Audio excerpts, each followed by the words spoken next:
to the fifth lecture of the Bhagavad Gita series, spread over a total of 30 lectures, organized by Wisdom Intellectual Forum, Puri. Sri Pramod Kumar Das has taken the charge of delivering all these lectures. Today, he will be delivering a lecture under the title The Concept of Yoga in Bhagavad Gita. We had very interesting lectures delivered by him, namely on grief and relief, the war ethics, life and death, and the last lecture was on the secret of jnana, karma and bhakti, where we found some new interpretations made by Professor Pramod Kumar Das. These interpretations were very interesting, and they also gave some new insight to look into the various issues in Bhagavad Gita. Today, too, I hope that he will be delivering the lecture on the title The Concept of Yoga with some new interpretations, and hopefully we'll all be enjoying his lecture. Without wasting much of the time, let me take you all to Sri Pramod Kumar Das for the lecture. Over to Pramod Das.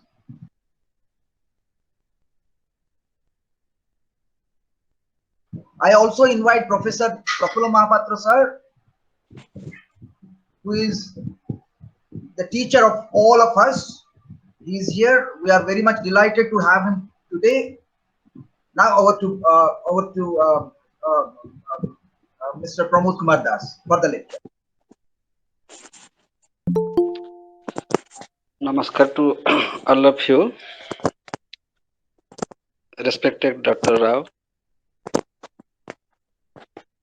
respected my revered teacher, Professor Prafulla Kumar Mahapatra sir,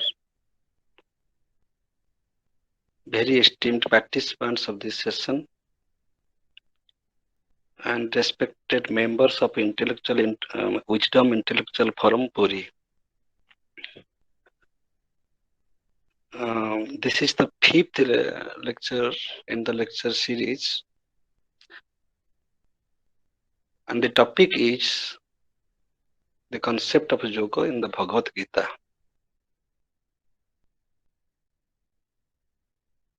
The concept of yoga is a very seminal concept, not only in the Bhagavad Gita, but also in Indian philosophical tradition and also in the Western tradition.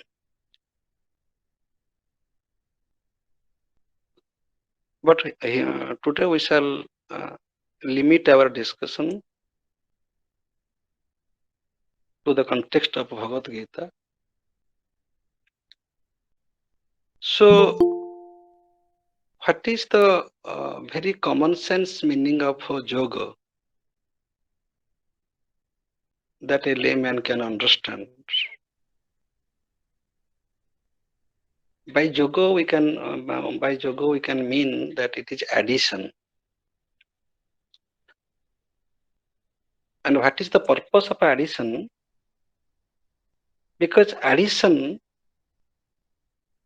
makes something complete. We get water when hydrogen is mixed with oxygen.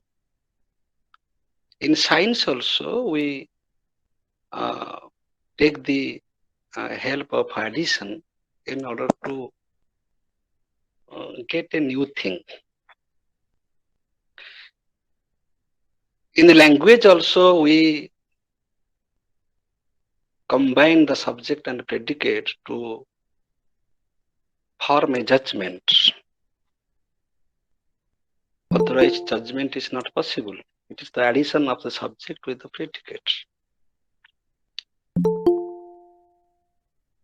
That means by adding different elements, we get something complete. It is the very common sense meaning of a yoga. So when we believe in this system, that there is a possibility of addition, that means it implies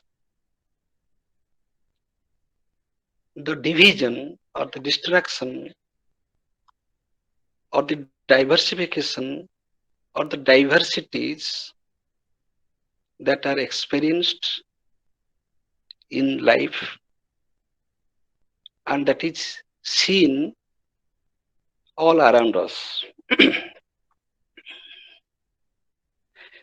Because something is divided, the question of addition takes place.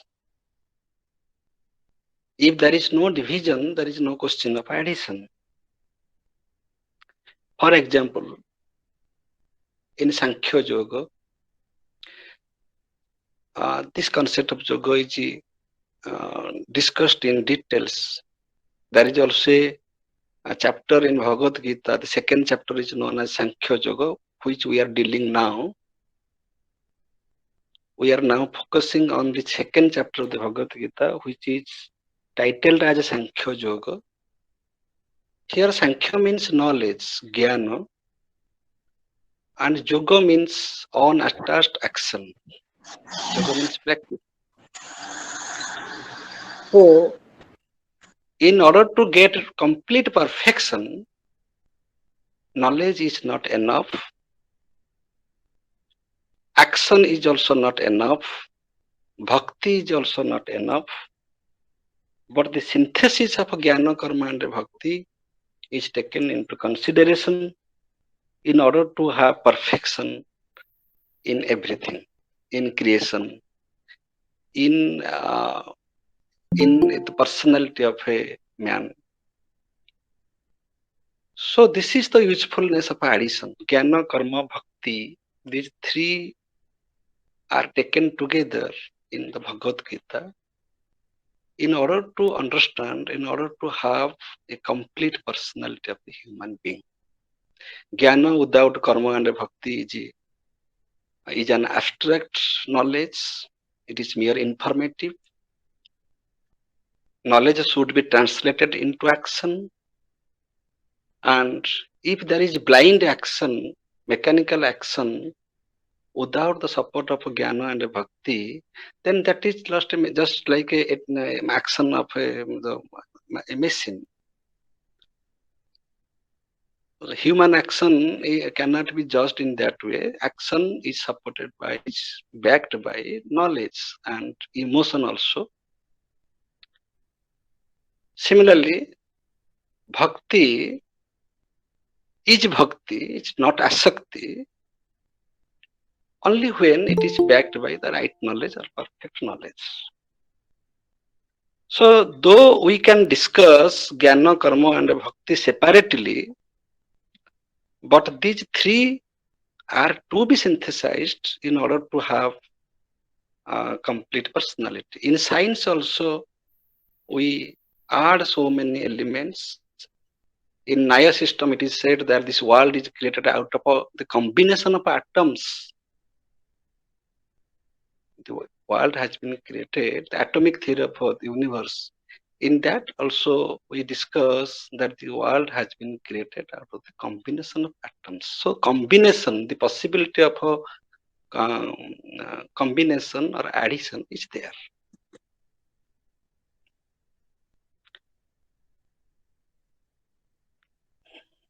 In this context,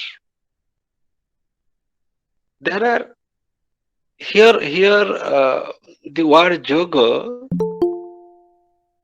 is understood in double ways. One is the process and the other is the product. The same word refers to the process and also the product. Yoga is the state of unification, and yoga is also the process of that unification. That means uh, the process of uniting two things or more things, that is also called yoga. Yoga in the verb sense, that we unite two things or three things or many things in order to get something. The process of uniting, that process is also called yoga. And after that addition, the state we reached, the state we um, experience, that state is also called yoga. That means yoga is the goal, yoga is the purpose, yoga is the end, and yoga is the means. Yoga is the theory and yoga is the practice, paradigm and praxis.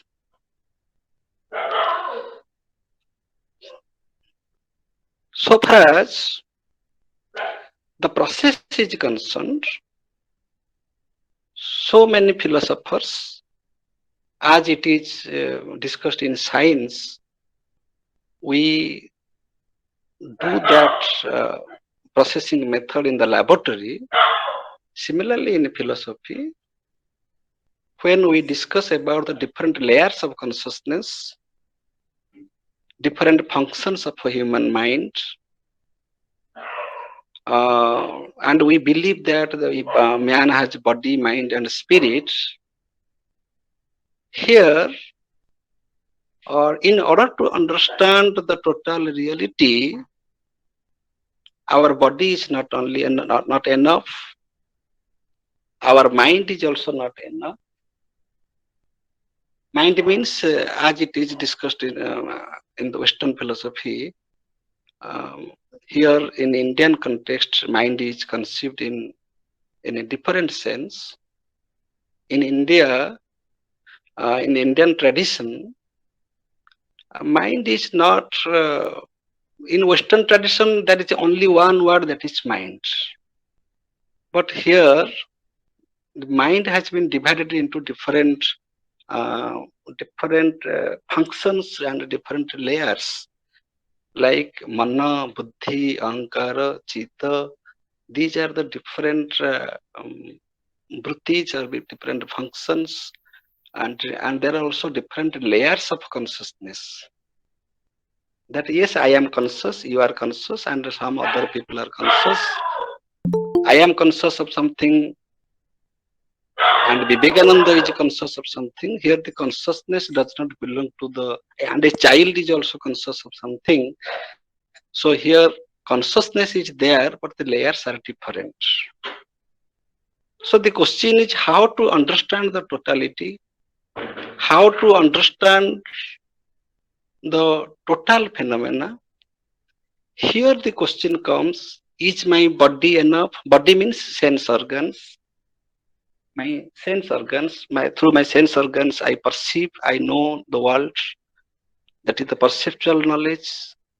Is perceptual knowledge enough, sufficient, adequate to understand the totality, the reality?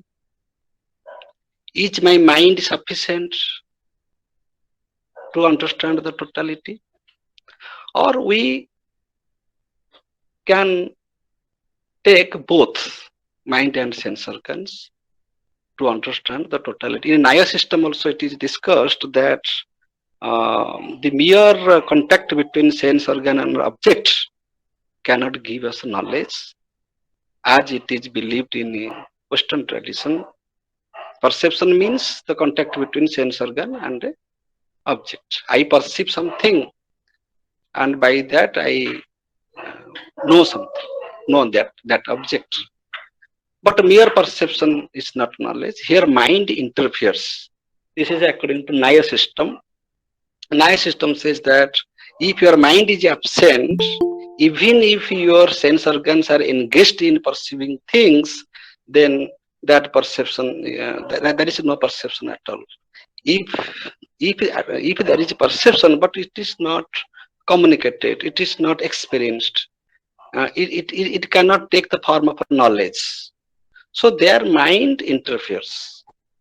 So, and mind is also inactive if it is not in contact with the soul. This is the belief of Naya system. So there are three types of contact.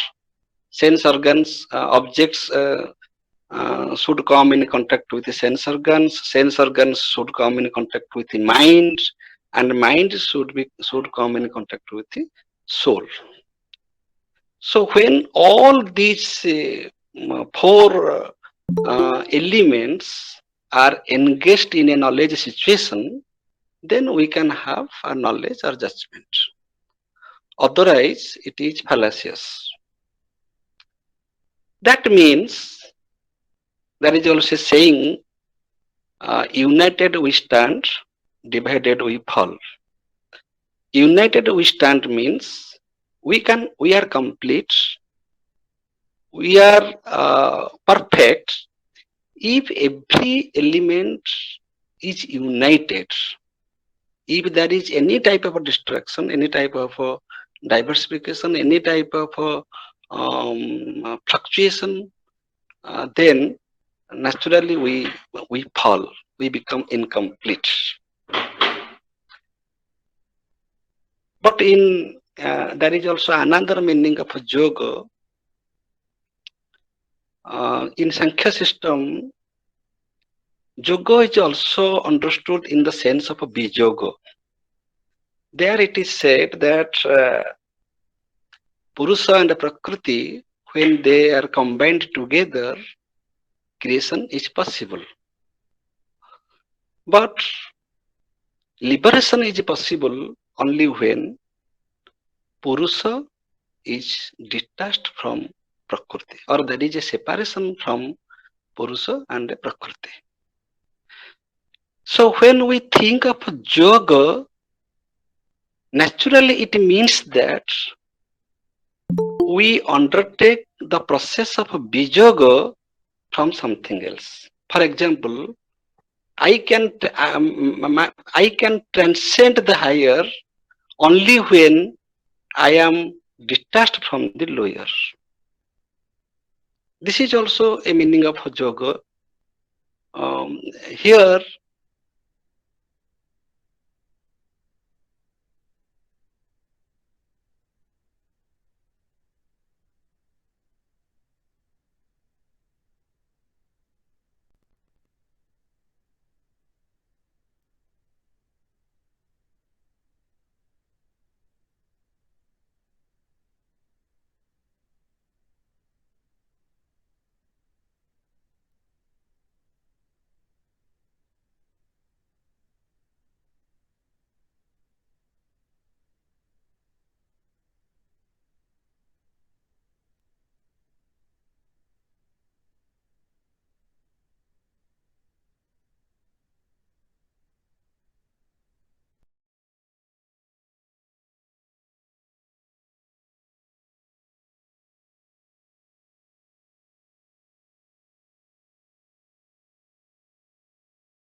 so it means it means that that also indicates the process of bijoga. I am unified with the higher means I am separated from the lower. Unless and until the individual self is not detached from the bondage, the empirical world, the bondage of the empirical world, it cannot be unified with the transcendental world. So Jogo and Bijogo, Jukta and Bijukta, these three go hand in hand. So we do one labor, we accept one effort, and by that uh, we gain two things. Suppose I passed, suppose I passed plus three and I got admission into MA. That means I am free from plus three. I am not going to study in plus three again. So I am unified with the higher means I am detached from the lower. So this is one point. The second point is that there is the dialectic. Dialectic means there are two opposite views. This is and this is not. For example, I shall say being. Not explain the world only by being, then nothing will be its antithesis. If we shall explain with nothing, then being will be its antithesis. So whenever there are two opposite views, here also we take these two opposite views and we make a synthesis, and that is also called the process of yoga. Ardhanarishwara, that concept we have, that um, mythologically we have that symbol that Lord Shiva has taken the form of both male and female, because there are two such elements, masculine and feminine energy and elements, which explain the entire creation. We cannot explain masculine element by feminine element, and we can't explain feminine element by masculine element. So how can we take two in one form, in one concept? So mythologically, this is also thought of, and we have taken that symbol in mythology, that is Ardhanarishwara concept, that he is both male and female. Similarly, Lord Shiva is the symbol of peace, perfection. Shiva means Mangala, Shiva means peace, Shiva means Shanta, Shiva means um, bliss, peace, calm. That is one meaning of Shiva. But Shiva also symbolizes Tandava Nritya, that is just opposite. So when there is a Tandava, when that means one is the source of all activities, and it's just opposite, that Shiva is purely peaceful. So these two things are also experienced in our life, experienced in the cosmos, and here also Shiva takes both the elements. Shiva is Shanta and Shiva is Ashanta, creation and destruction. That means it is a transcendental entity that is beyond creation and destruction. And he is the total possibilities. So yoga is necessary uh, to accommodate all possibilities, all polarities, all dichotomies. Um, so in case of a human personality also, many people live physically and they give importance to their physical growth, physical prosperity, material prosperity. Yes, that is necessary. That is also um, that is very urgent for living. That should not be ignored. But man is not only a physical being. Man has also emotion, and man has also a reasoning capacity, rational capacity. And if we shall say that man is only rational, this amounts to also this is also inadequate, because man has also emotion. From emotion, man becomes conscious of morality, good and bad. Yes, Regine says that this is correct, this is right, but even if it is right, I should not do this. Here comes the question of morality, whether even if it is right, it is good or not. Telling truth is right, but whether telling truth is good or not, that is also the concern of human beings only. This is not the concern of animals and plants, because they just act by their instincts. They do not act by anything else. Even if they have emotion to some extent, but that emotion is not rationalized. That emotion is prompted by their instincts. So man is such a wonderful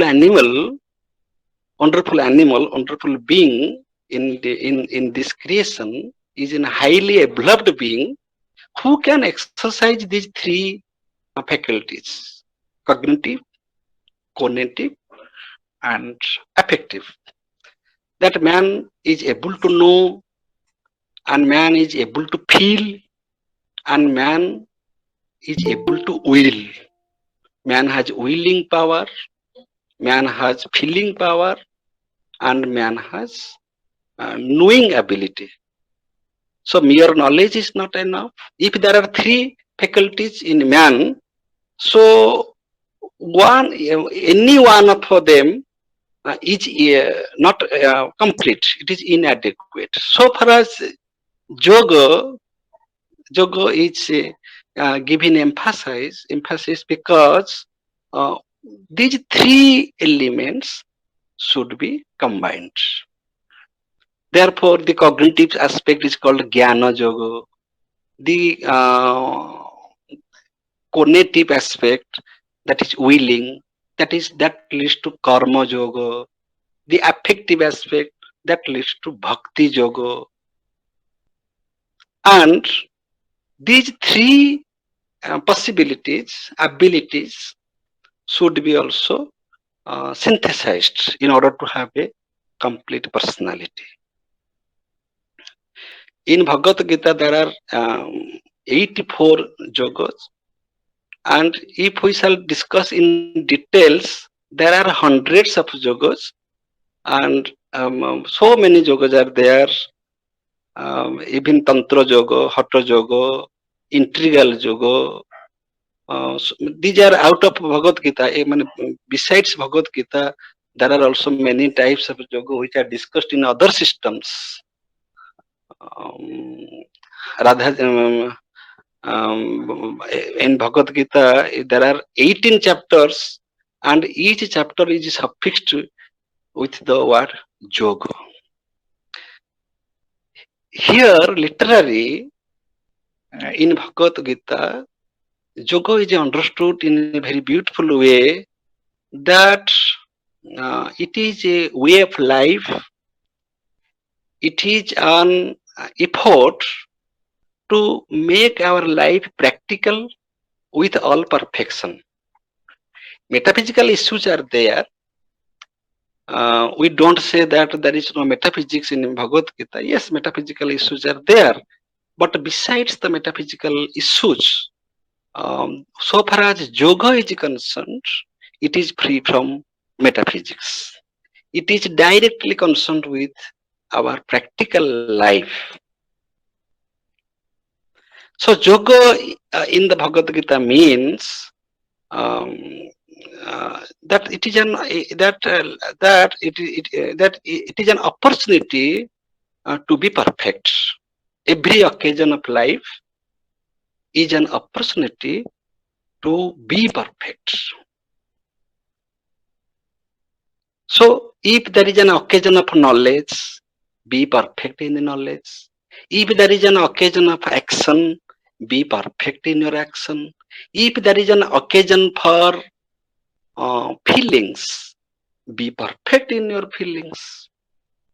If you have any possibility, if you are gifted with any possibility, be perfect in that possibility. So if this is the only life we live, suppose we don't believe in past life and future life.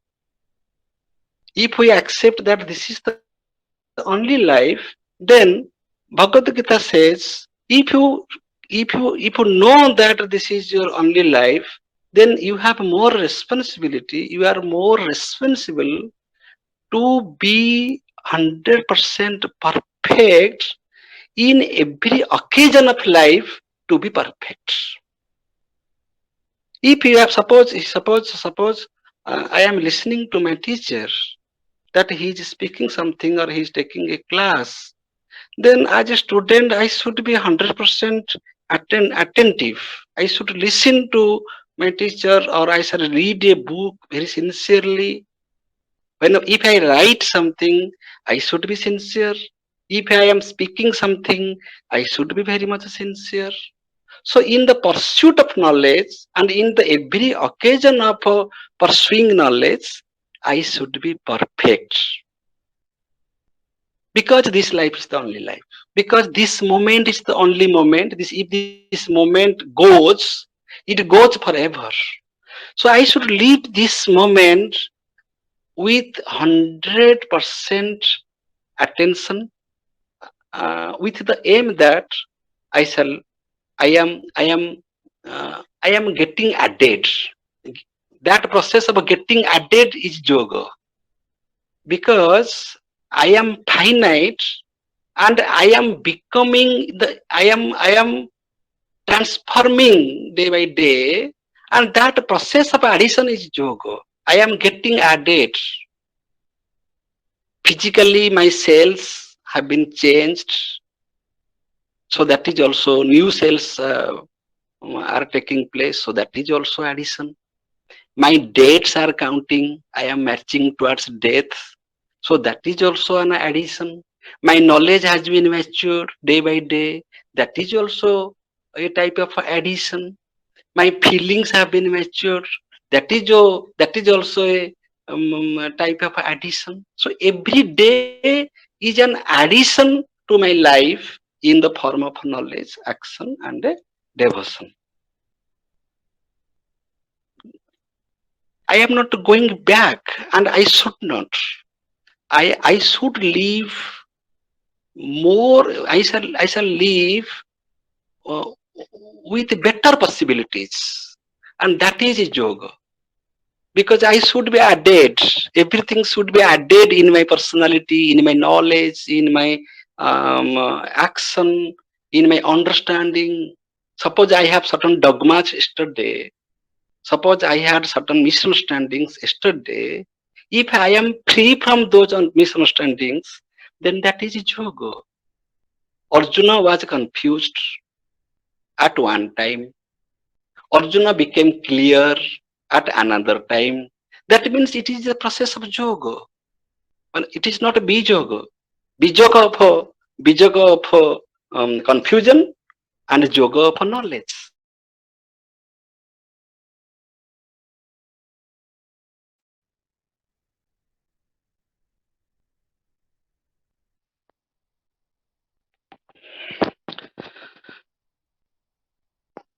So if uh, this moment is the only moment and this moment is passing away,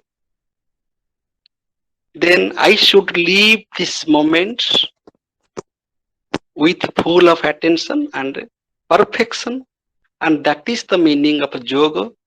And another meaning of yoga is skill.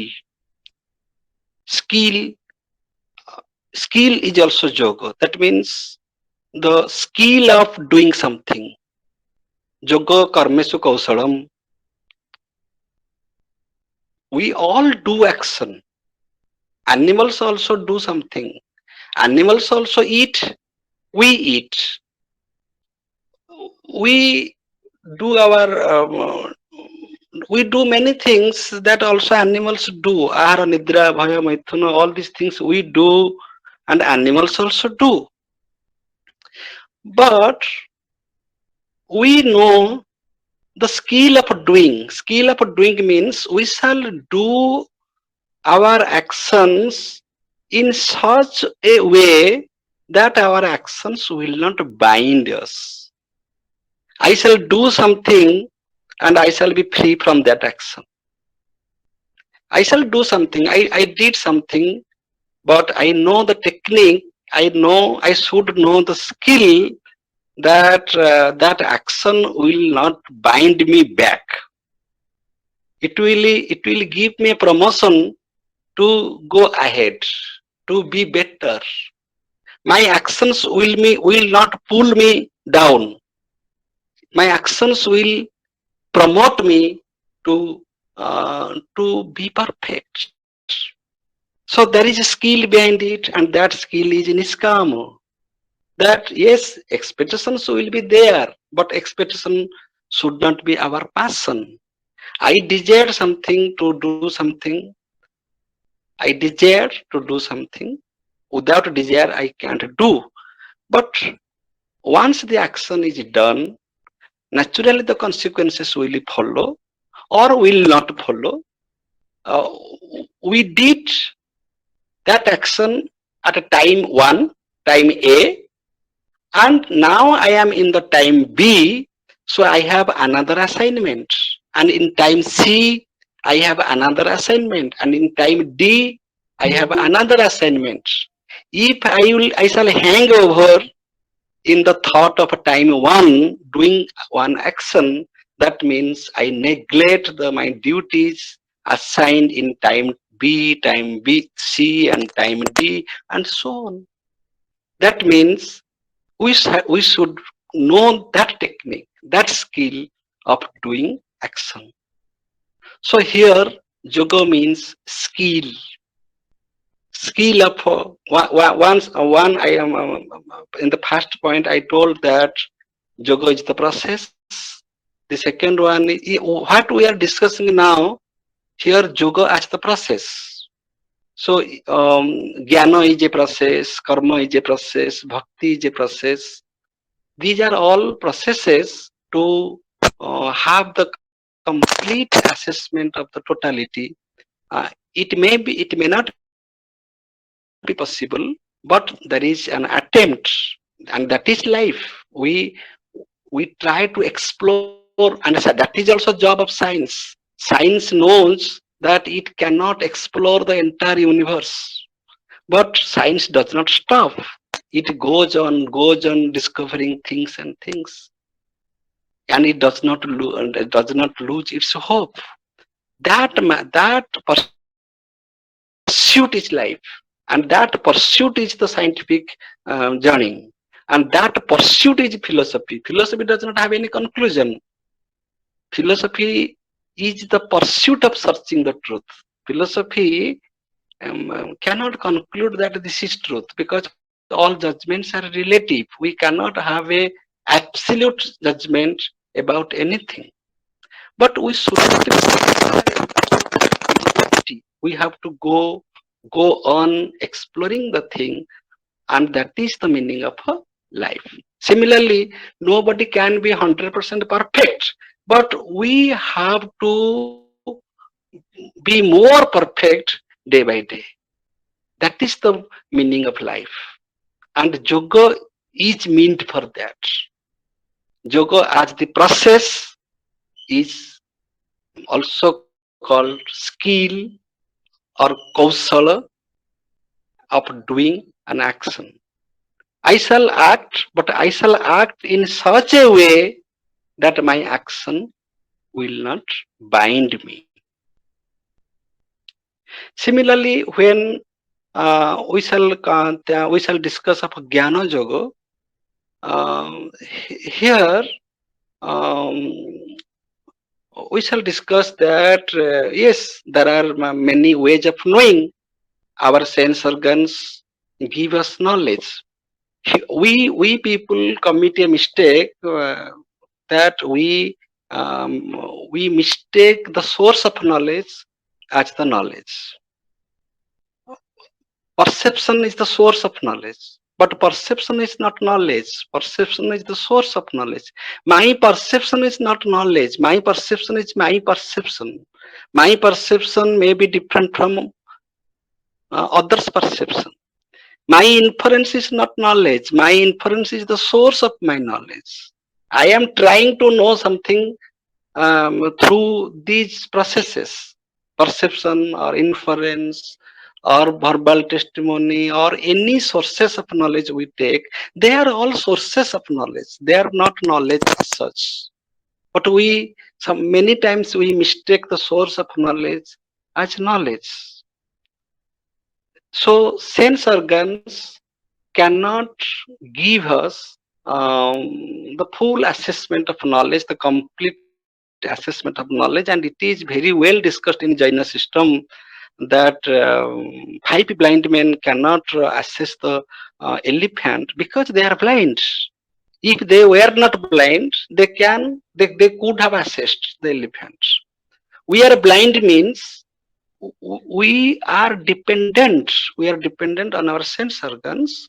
So the spectacle through which I see the world, that is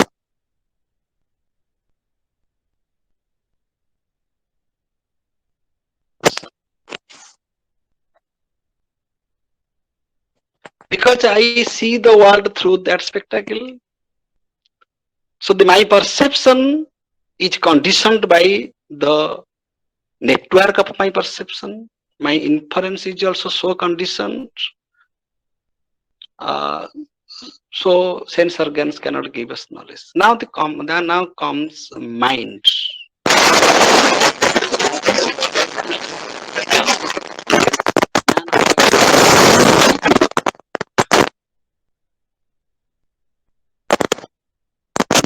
Uh, Something is happening here. Man has that capacity to.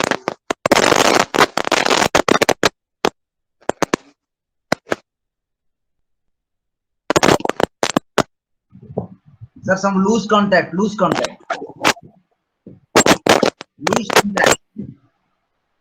sparking, loose contact. Now, all right.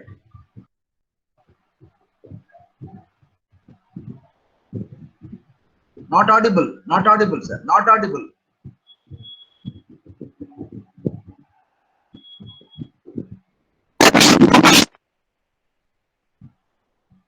Not audible. Now audible. Hello. Audible now. Okay.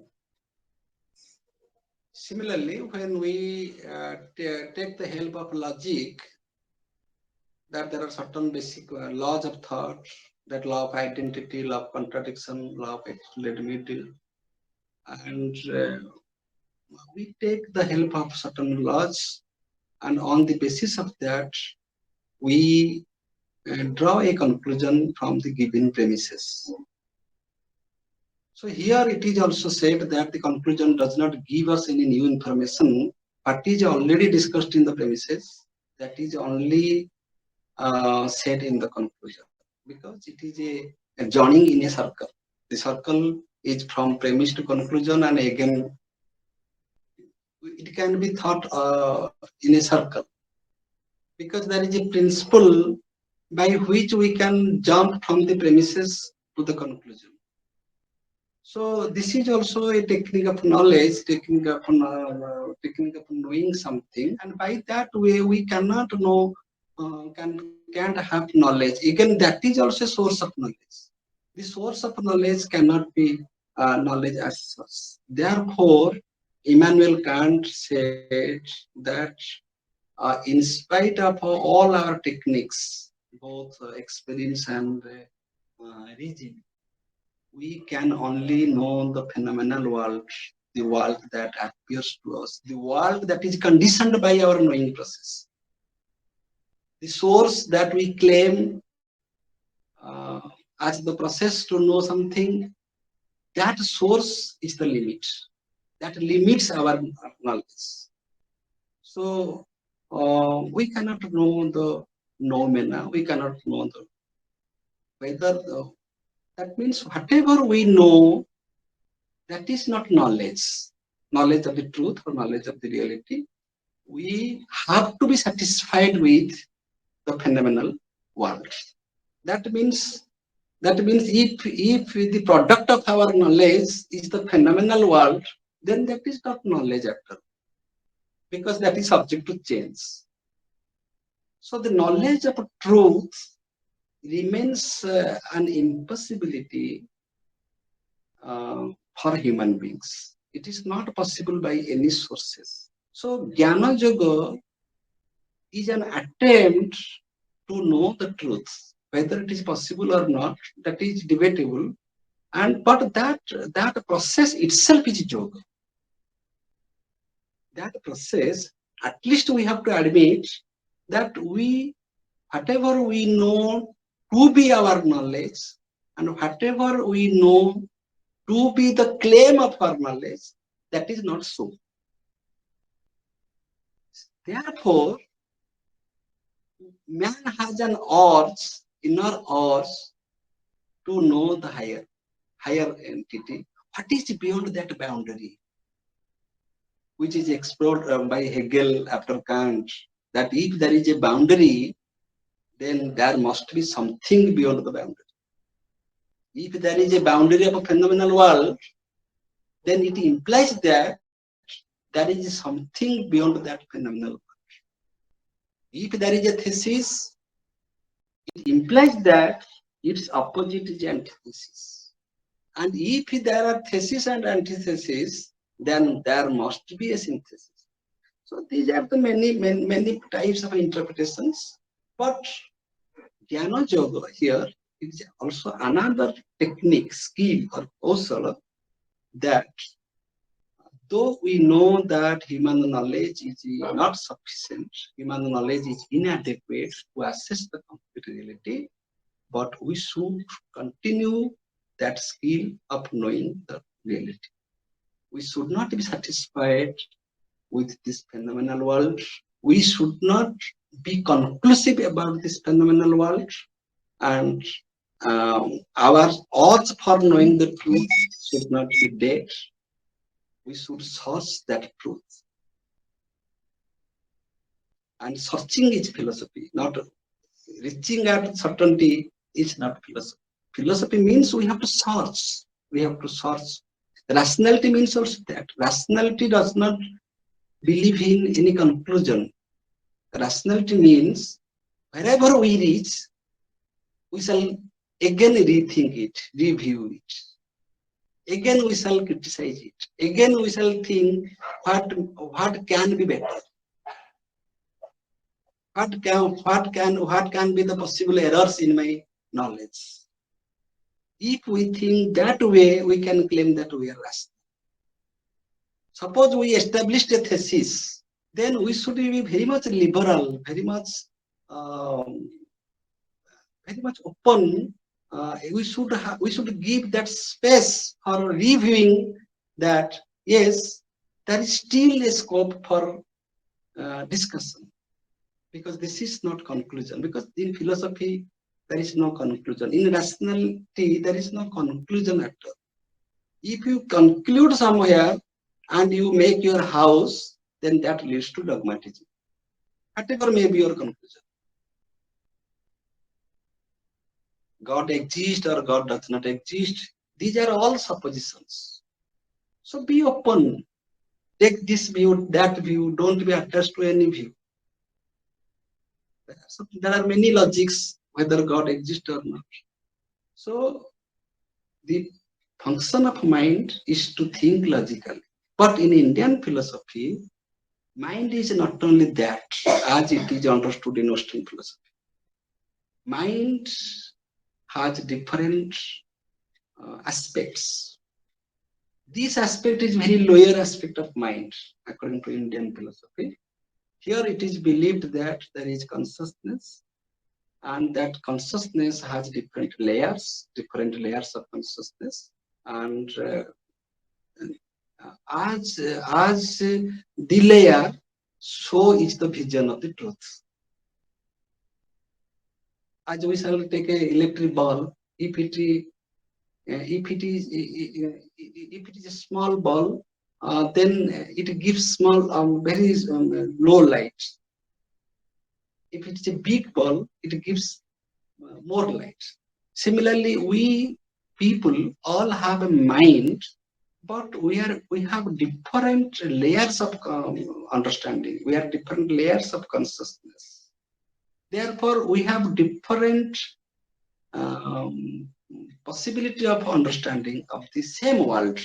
The world is the same, but it is viewed differently by different minds because there are possibility of thinking differently. And because there is because mind has that capacity of understanding the same reality in different ways. So that is believed in Indian tradition that mind has different stages. Also, it is also discussed in Aurobindo's philosophy that he has discussed it very beautifully. That is a higher mind, over mind, super mind, illumined mind, then super mind. So many layers of uh, human consciousness, different layers of human consciousness. And the ultimate layer is Satchitananda, or the pure consciousness. The position of pure consciousness may sound metaphysical, but we must believe from the very layman standpoint that our understandings vary from each other. My understanding is not the understanding of my son. Even my son may be he's a junior to me in age, but nowadays we experience that they are highly intelligent than their parents. Where from they get such education, where from they get such maturity from the very childhood. They are expert in handling computer, mobile sets, and in digitally they are very much expert. I learn many things from my son. My son is grown up. Even from the children of class 3 and 4, they are very much expert in. So that means that we cannot claim that because I am educated, and highly educated, I am more rational than a child.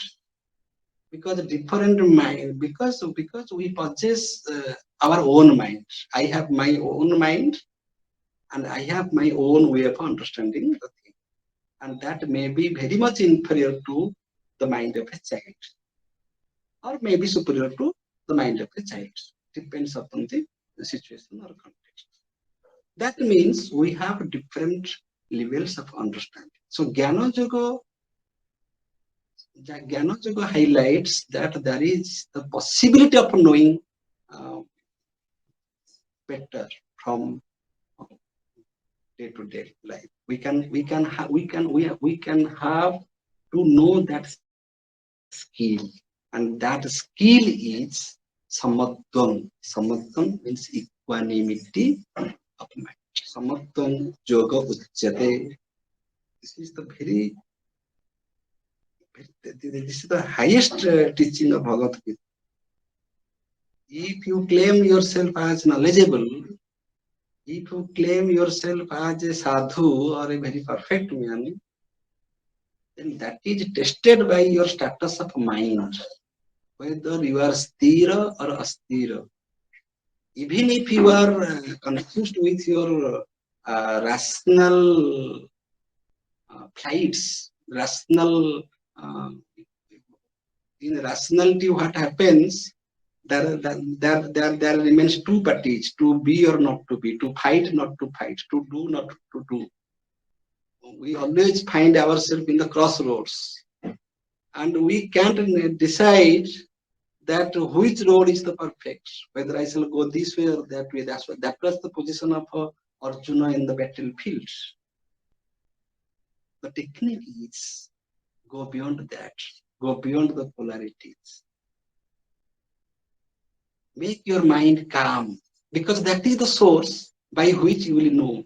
Suppose we want to see our face through the mirror, then we cannot complain that my face is not clearly visible in the mirror. So there is something wrong in my face. No, there is something wrong in the mirror. It is not clean. So make it clean so that you can see your face transparently, clearly. So we have to clean up the source itself, the mirror.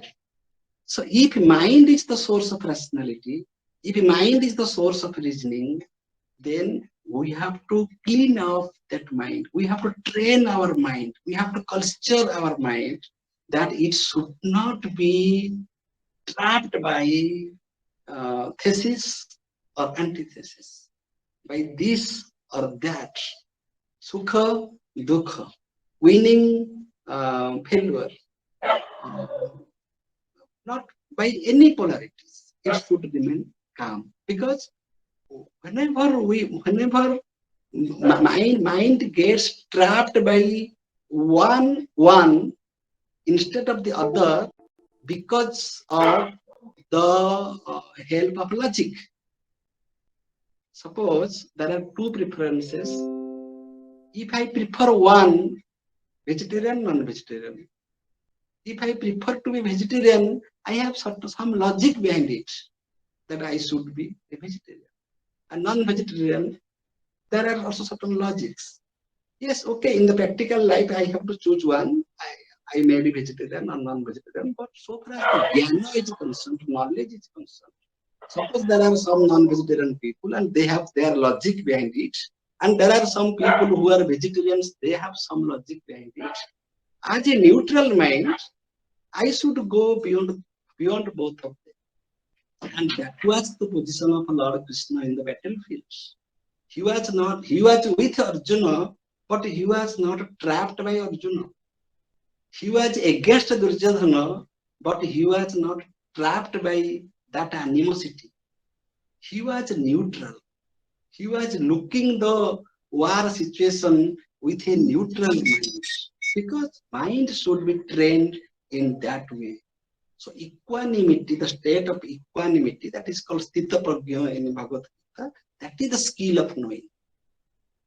It is in Bhagavad. Suppose we shall come to our practical life. Suppose we are teaching in the classroom, and we are teaching about atheism. Atheism. I may believe in theism, I may believe in God, but because in this class I am assigned to teach atheism, that there is no God, and this is there in the course of my students, then I should give justice to that topic in the classroom, in spite of my personal, uh, in spite of my uh, personal choices, personal beliefs. I was asked in one interview by my teacher in the SSB selection board that can a man of religion write a book on philosophy of religion? This was question. Can a man of religion write a book on philosophy of religion? I answered that yes. Yes. A philosopher can write a book on philosophy of religion, whether he is a theist or atheist, does not matter. To write a book on philosophy of religion, one needs to be a philosopher, not necessarily a man of religion. That means we should have that equal state of mind, equanimity. Suppose we are reading a book. If we read that book with our preoccupied thoughts that I believe so and so, then I can't understand, because I impose my thought on the script. No, you forget everything, whatever you know. You have a very neutral mind and you read that book or article. Even that article you don't like, you don't prefer, but you can be a better judge. You can judge that article in a better way if you can read that with a neutral mind. If you do not have that neutral mind, then you are dogmatic, this way or that. Whatever may be your belief, you would suspend your beliefs and you go to that script impartially, neutrally, so that you can understand the script. Otherwise, you can't understand it. This is the skill of knowing. Suppose there is certain disturbances in the family. There are three brothers, they are quarreling. And your son is also involved in that fight.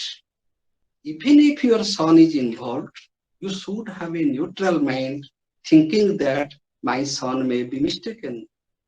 My son may commit mistake. If you think that no, I am father of my son, so I shall support my son, whatever may be the consequence. No, that is not the attitude of a judge in the court. So our mind, though it is rational, should be neutral. We should suspend our own reasoning, our personal reasoning. Imposition of reasoning is not good. Don't impose your reasoning. You have your reasoning. Yes, you judge both. You listen this and that, and then you give your judgment. But don't listen. That is called hearing in the court. That is hearing. What does it mean? Hearing means it is something which is heard by a neutral mind. He is listening to both the parties with a neutral mind. That man can judge, and that is the meaning of rationality. Rationality does not mean that I have understood things this way, and I shall not never compromise, and I shall understand this world this way in my life, and whatever I shall write that way. No, neutral mind is the rational mind. That it is able to open the doors. Because no source is complete. Neither our sense experience nor another 5 minutes I shall conclude. Only 5 minutes. I shall speak about Bhakti Yoga. Just 5 minutes. So the skill of knowing is equanimity. Samattam yoga uchyate. That mind can be capable of knowing something which is the neutral mind. That means which mind is not trapped by any thesis. Then when we shall, this is yoga. So the process is yoga, that skill is yoga, and by this process, suppose we are doing karma yoga. Karma yogesu kausalam. That means we know the technique that I shall act in such a way that I shall be promoted. This is the process. But what is the end? The end is that I became trained. I became a karma yogi. I became a karma yogi. I am different from others because I am trained. I am trained. I am already trained. I am cultured. I am groomed. That means it's the end. I became something. When I am trying to do something, that is the process. That I am trying to do niskama karma. But when I became niskama karmi, that is also yoga. That is the goal. Similarly, I am trying to have a neutral mind. It is very difficult. Mind will be trapped in the process. It is very difficult to make our mind quiet, calm. This is the process. That is yoga. But when I achieved that state of equanimity, that is also yoga. The process and end both are yoga. Similarly, in the bhakti, devotion, it is too difficult to have pure devotion. We are basically, because we have sense organs, we have reason. Um, sense organs help us to be attached with the empirical world, and mind supports sense organs, giving a suitable logic. Suppose sense organs see something and tries to occupy it, tries to possess it, then mind will become his friend. Yes, Mr. I, you are good because this is right for this reason. Then they combine together, and the entire personality of that person, by the help of a sense organ region, they became committed to something, and that leads to passion. So we should not be passionate. We should not be passionate. And once one man knows the skill of doing something, that means niskama karma, and the skill of knowing something, that is the equanimity of mind, the person who has achieved these two qualifications, that man automatically becomes a bhakta, or becomes devoted, and becomes free from passion. Passion will not touch. Passion, one man will become passionate who does not know the technique of doing karma and knowing. That means if our mind is controlled, yoga, the meaning of yoga is also, yoga also means the controlling of self, controlling of sense organs, controlling of mind. When our sense organs have been controlled and our mind is also controlled, that means whenever we are, when we know the art of doing and the art of knowing, automatically we become free from passions. So there we can become a man of a moral, that the sense of a morality, passion, the cardinal values, the law of compassion, they also become mature automatically by this process. Because we cannot teach anybody, and there is no specific kausala or a technique for devotion. Devotion is the result of these two skills, the skill of doing something, that is niskama, and the skill of knowing something through a mind of equanimity. When we are established in these two perfections, then automatically we become devoted. We develop the sense of devotion. And there are so many, there are 18 yogas in Bhagavad Gita: Arjuna Visad Yoga, Sankhya Yoga, Karma Yoga, Jnana Karma Sannyasa Yoga, Karma Sannyasa Yoga, Dhyana Yoga, Jnana Vijnana Yoga, Akshara Brahma Yoga, Raja Vidya Raja Griha Yoga, Vibhuti Yoga, Vishwarupa Darshana Yoga, Bhakti Yoga, Khetra Khetrajna Yoga, Gunantraya Vibhaga Yoga, Purushottama Yoga, Daivaswara Sampada Vibhaga Yoga, Sadhatra Vibhaga Yoga, and Mukhya Sannyasa Yoga. All these 18 yogas, they appear to be 18, but they are only 3. Here you see, Karma Yoga is Karma Yoga, that speaks of the technique of doing something, and Bhakti Yoga is understood, and all other yogas, except these two, Karma Yoga and Bhakti Yoga, belong to Jnana Yoga. Arjuna Visad Yoga, that is also that belongs to Jnana Yoga. Sankhya Yoga belongs to Jnana Yoga. Jnana Karma Sannyasa Yoga, that belongs to Jnana Yoga.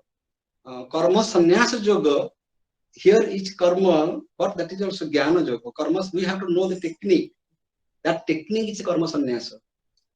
The technique of doing something is knowledge. Jnana Vijnana Yoga, that is Jnana Yoga. Akshara Brahma Yoga, that is Jnana Yoga. Raja Vidya, Raja Guhya, secret knowledge, that is also Jnana Yoga. Vibhuti Yoga means the knowledge of the manifestation. That is, the next Vishwarpa Darshana Yoga, that means the knowledge of the unmanifest. Kshetrajna Yoga, that means the knowledge of the Kshetra and Kshetrajna. Gunatraya Vibhaga Yoga, that means the knowledge of the natural world. Purushottama Yoga, that means the knowledge of the absolute. Daivaswara Sampada Vibhaga Yoga, that means the knowledge of the Daiva. Daiva means God, and Asura means the devil. God and the devil. What is the divine qualities and what are the devil qualities? That knowledge of that is Sadhatraya Vibhaga Yoga. Sadhatraya Vibhaga Yoga. Sadha means bhakti. There are 3 types of Shraddha, that is Sattva, Rajatama, Sattvic Shraddha, Rajasic Shraddha, and Tamasic Shraddha. But this is Jnana Yoga because the knowledge of these 3 Shraddha. And the Moksha Sannyasa Yoga, that is the knowledge of the technique of getting liberation.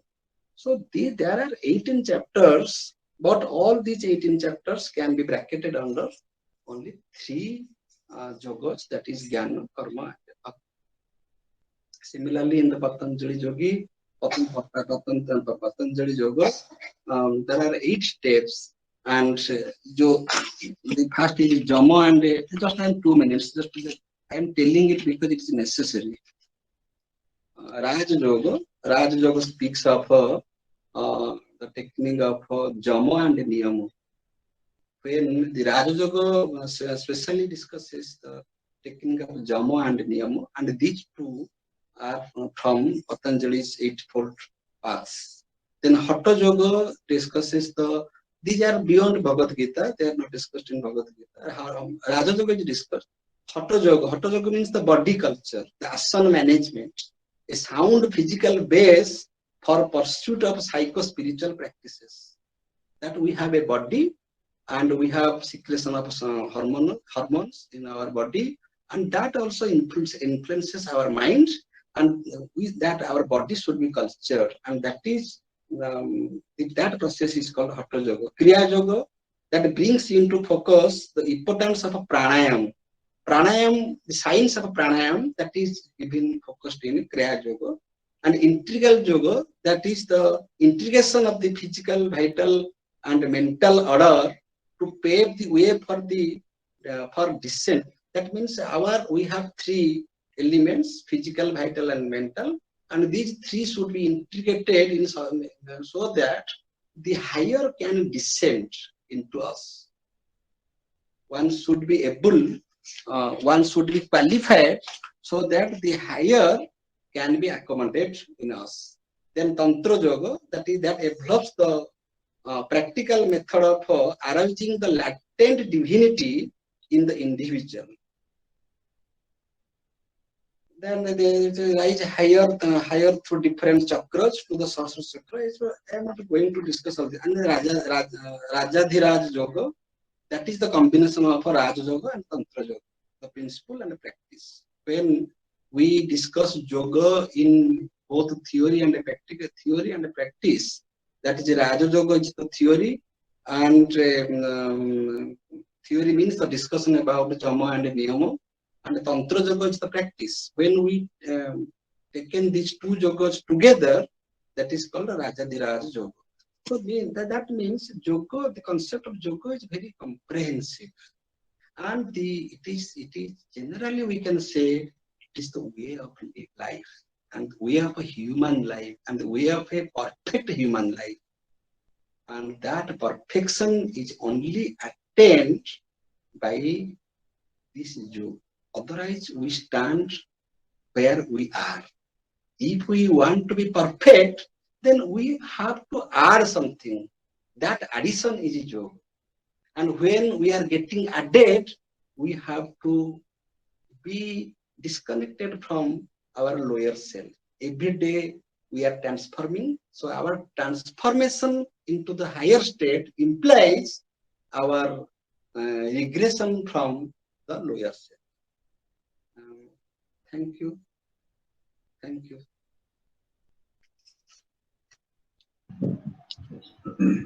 Sir.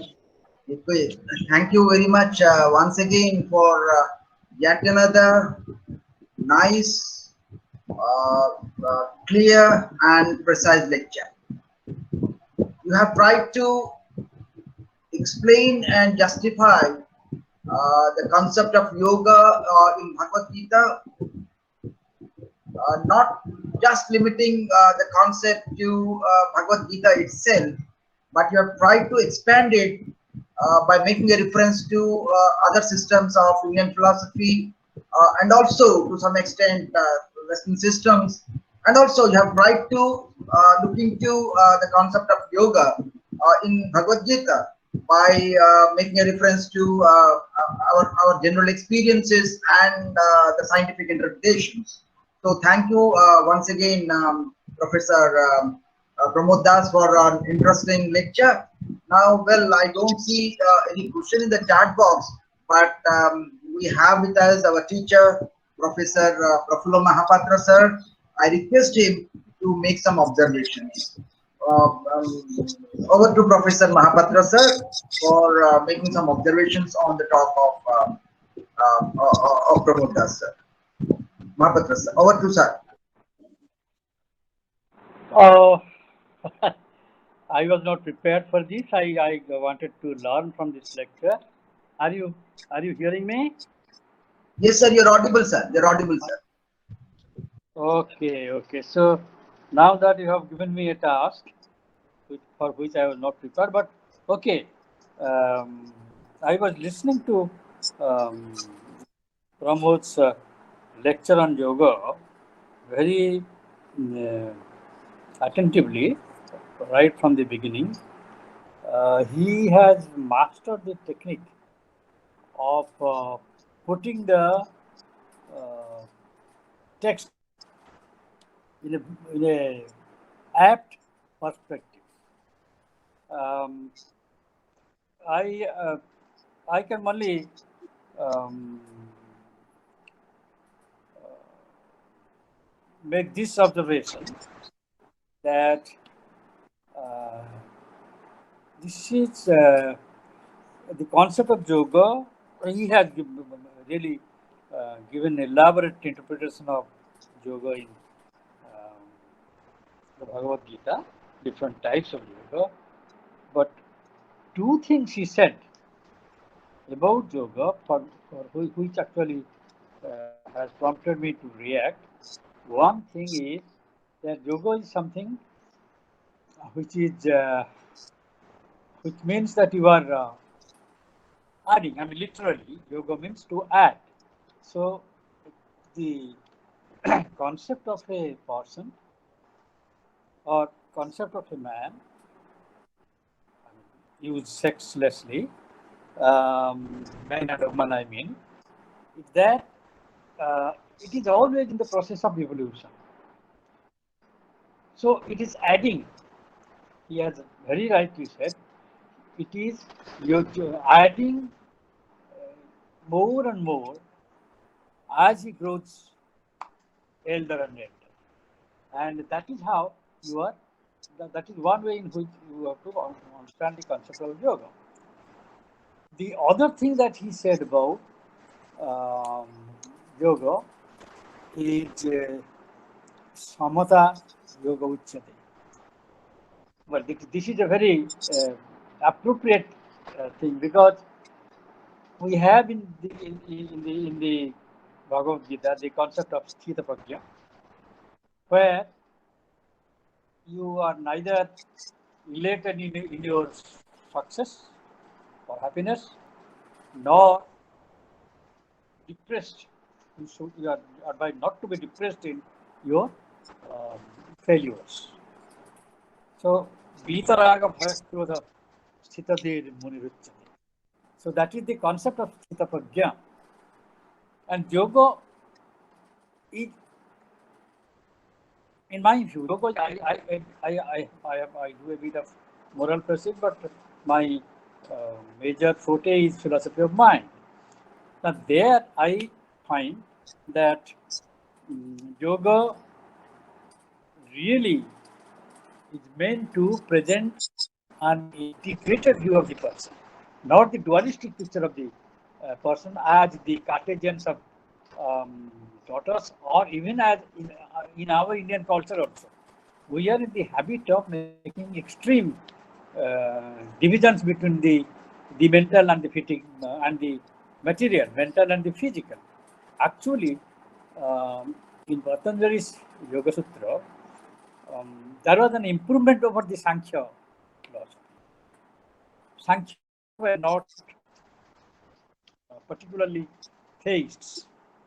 They kind of did not entertain the idea of God in explaining the mind and the body. But and they were working in this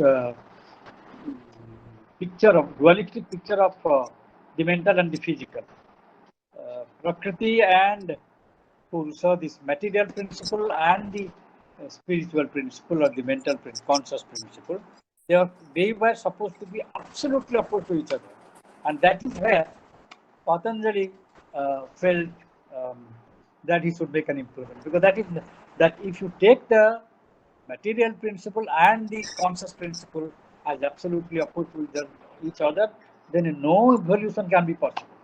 That is logic. Logically, it follows that no evolution can be possible. Not even by the Sannidhi, Matra, and so on. What is important? So Patanjali brought the concept of yoga, where the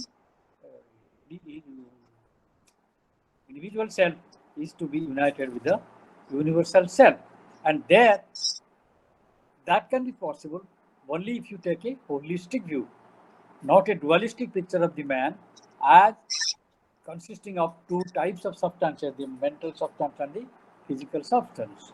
So that is how the concept of yoga can help. Number one, it has to, Pramod has said that, it has to take note of like that and to go on adding. It is not that you are advised to do it as a kind of art. It happens. You are already in the process of evolution. So you evolve. As you evolve, you go on adding more and more knowledge, more and more. You know more as you grow old. You know more, you remember more, and you gain more and more knowledge. So that is one thing, and the other thing is that don't take an extreme view of the mental and the physical as in integral yoga of Sri Aurobindo. That was the point, that man has to be understood as a holistic being. That is also what Strawson meant when he said that the concept of a person is a primitive concept to which both predicates ascribing states of consciousness and predicates ascribing physical features are equally ascribable. So that is how yoga was an improvement upon the Sankhya philosophy, and that was the real or most appropriate explanation or interpretation of the concept of the person or the concept of the man. So I think these points he mentioned from the speaker, learned speaker mentioned that they need to be improved in this way. Thank you.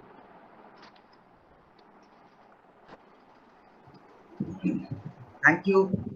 Thank you very much, sir, for your very nice observation. So you have added up one more term, that is evolution. As Pramod sir has said that man is adding up more and more in yoga. So man is evolving. So you have taken this adding up as evolution. So yoga is a process of evolution. Now, what is the end? You have talked of Chitta Prajna. So, in the process of adding up, man is getting closer to a sort of perfection, and that is what is Chitta Prajna, the end.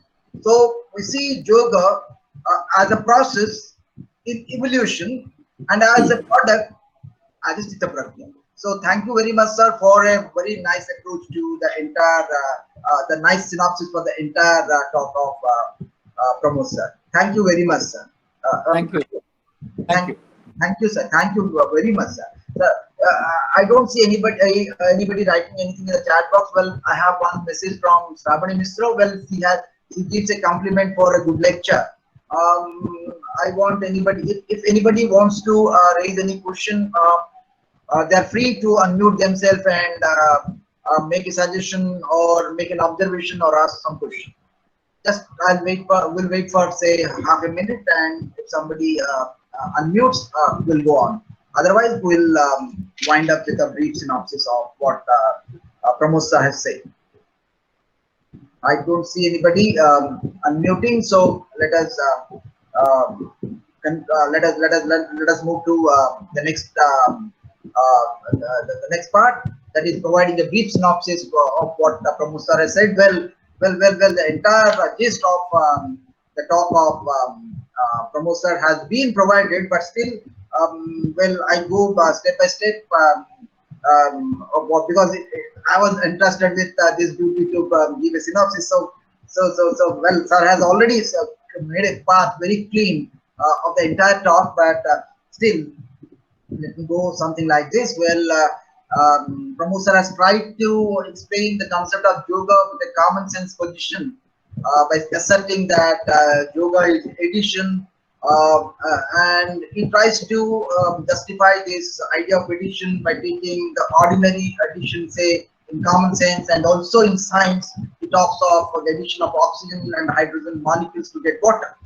So, having said this, this very idea of addition or yoga assumes that there are diversities in life, and he says no, we need to understand the diversities, but at the same time, in order to have a perfection in life, there needs to be a synthesis.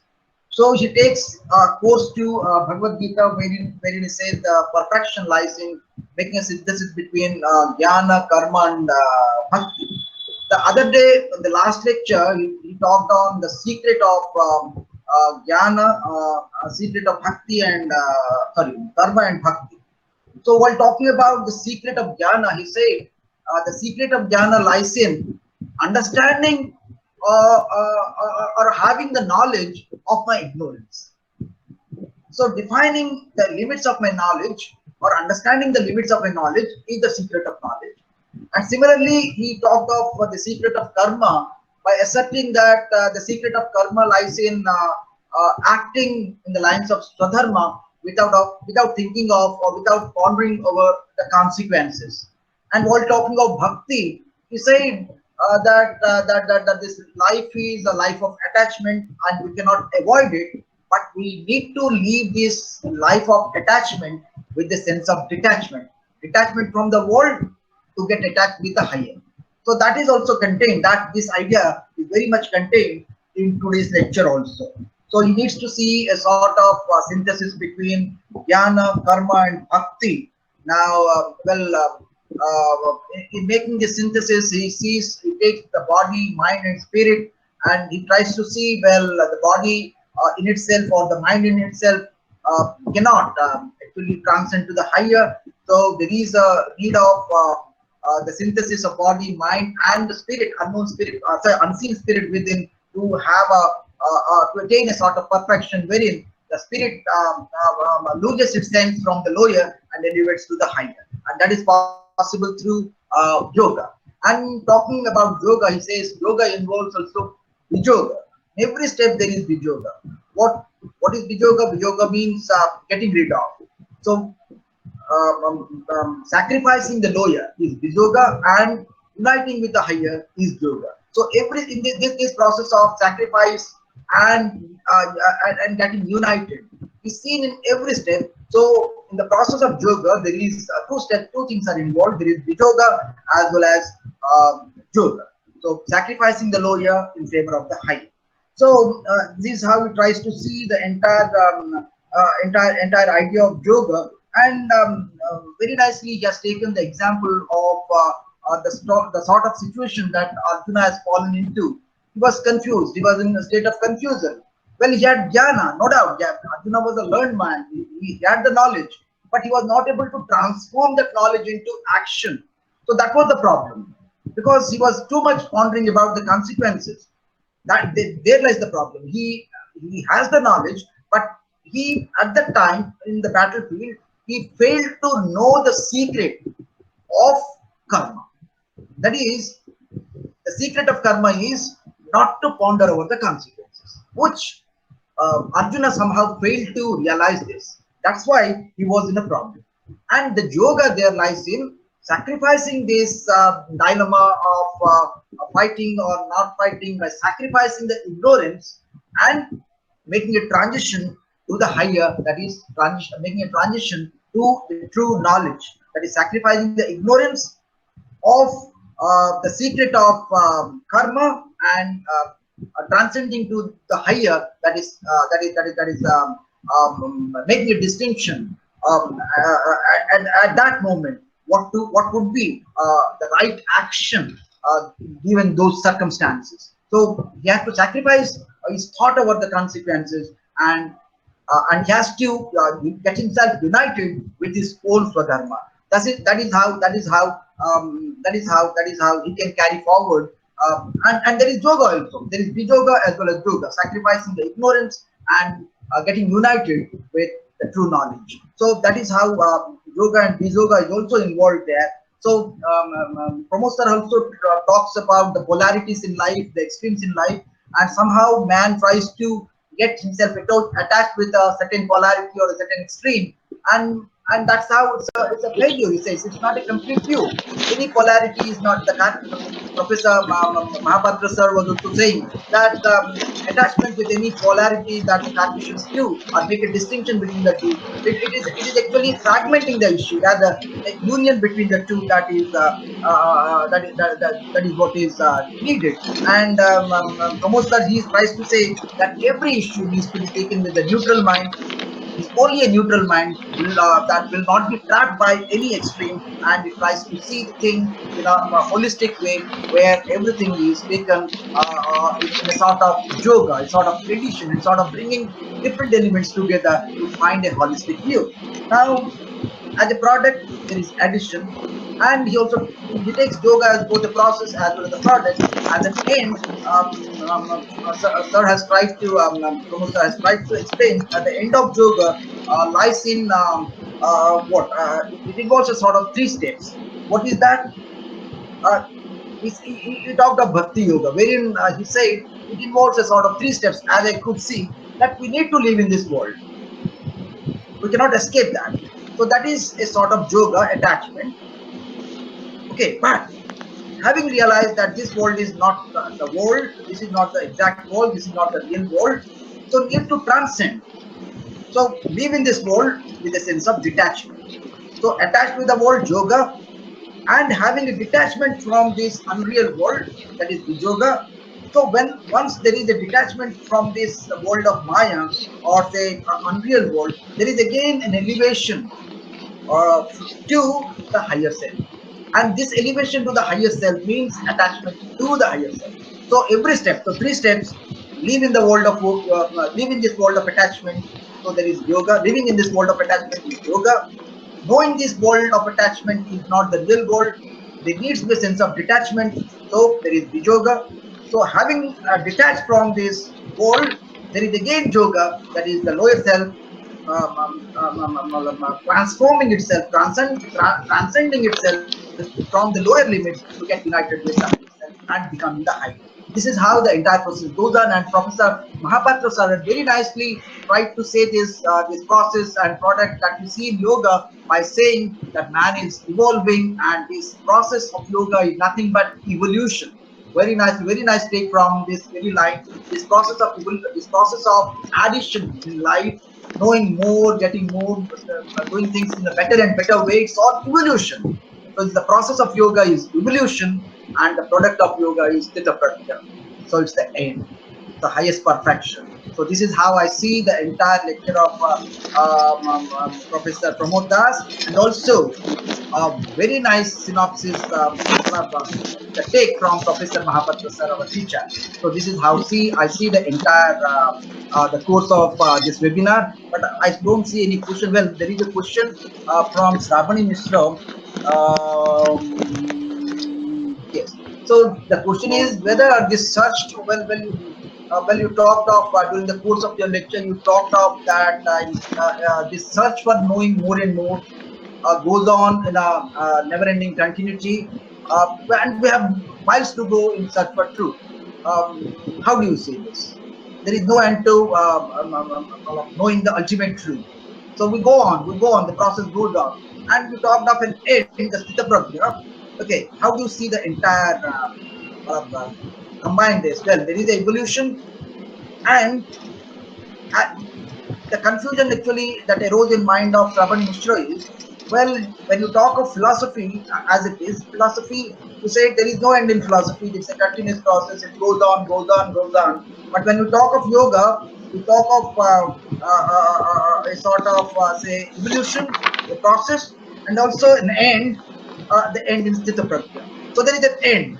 So how do you mix, how do you bring a parity between these two views? Philosophy on one hand, and the concept of yoga that you have said as a process and a product on the other. Over to Pramod Das, sir. Evolution means pessimistic. Evolution means there is a hope to be evolved. Evolution means we are evolving from a lower state to higher state. Not audible, not audible, not audible. Hello, hello, hello,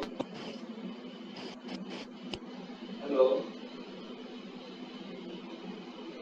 hello, hello, Huh. hello, Audible. hello, Now Audible. audible, now audible. hello, hello. Audible. Yes, yes. Now audible. Huh? Yes, evolution, the very word evolution means that we are evolving. That should be understood with the optimistic way. We are evolving from the lower state to the higher state. That is the meaning of evolution. That means every day we are getting added. Okay, that is the meaning of evolution. And we are evolution also means there is an end. There is an end. That end may not be reached, but we should not go on the reverse way. We have to go in that direction. Okay. This life may not be sufficient to reach that end, but the process of going in that direction is life. We shall be better day by day. Okay. But how it is possible? It is possible only because when we have a steady mind, we have a peaceful mind, we have a neutral mind, and that can be cultured in this present life. And this life is the only life to have at least a disciplined mind, at least a sthitapagya state of mind. That we can attain in this. Okay? Otherwise, we cannot enjoy our states of evolution. Evolution is not mechanical. Evolution is physiology. We are evolving means we are transcending day by day. That is the process. That process is important. Okay, thank you. Thank you, sir, for your response. Now over to Swarnalata Tripathi madam for offering a formal vote of thanks. Namaskar to all. Over to Swarna Tripathi madam. Namaskar to all. Am I audible? Am I audible?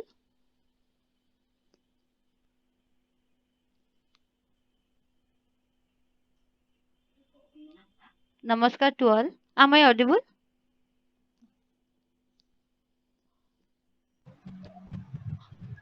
Madam, are you there? Yes, sir. Am I audible, Hello, sir? madam, are you there? Yes, sir. Am I audible? Swarnalata Tripathi madam. Yes, Namaskar to all. Am I audible? No. Pramod sir, is madam there with you?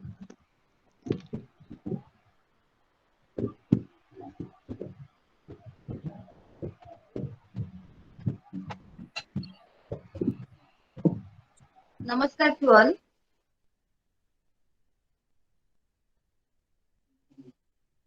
Namaskar to all. This was again beautiful session of the Gita lecture series. I thank all the participants for their presence and response in this session. We are all grateful to Professor Prafulla Kumar Mahapatra sir for his presence and synopsis.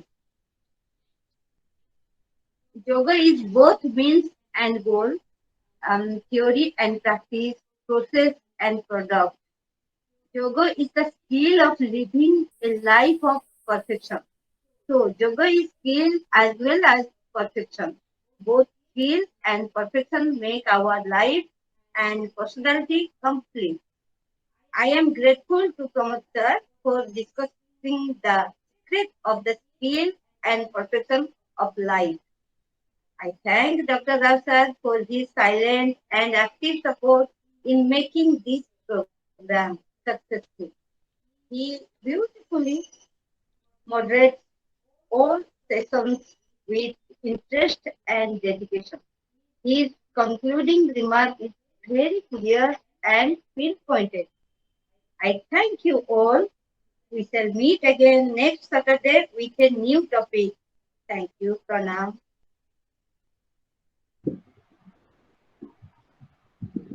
I thank you too, madam. It is because of you that this webinar series could be arranged from the platform of Wisdom Intellectual Forum Puri. So thank you very much. So thanking all the participants, especially Professor Prafulla Mahapatra sir. Actually, this webinar added great interest, especially in me, because of the presence of our Professor Prafulla Mahapatra sir. So whenever we have senior professors, actually we feel delighted. We feel the blessings with us. So I'm very much thankful to Professor Mahapatra sir. I'm thankful to the speaker today, Professor Pramod Das, all others connected with this webinar. Hello, sir. Hello. Sir. We have with us Tapati Chakravarti, madam. Please Yes. speak 2 lines for her. Yes. Tapati madam is also with us. She will be speaking to us on She will religious be speaking harmony. tomorrow. Tomorrow. She will be speaking to us. Religious harmony. Topic is religious harmony. Yes, It's a madam. very nice orator. Tomorrow will be with philosophy family for addressing a lecture on religious harmony. Now over to Professor Mahapatra sir.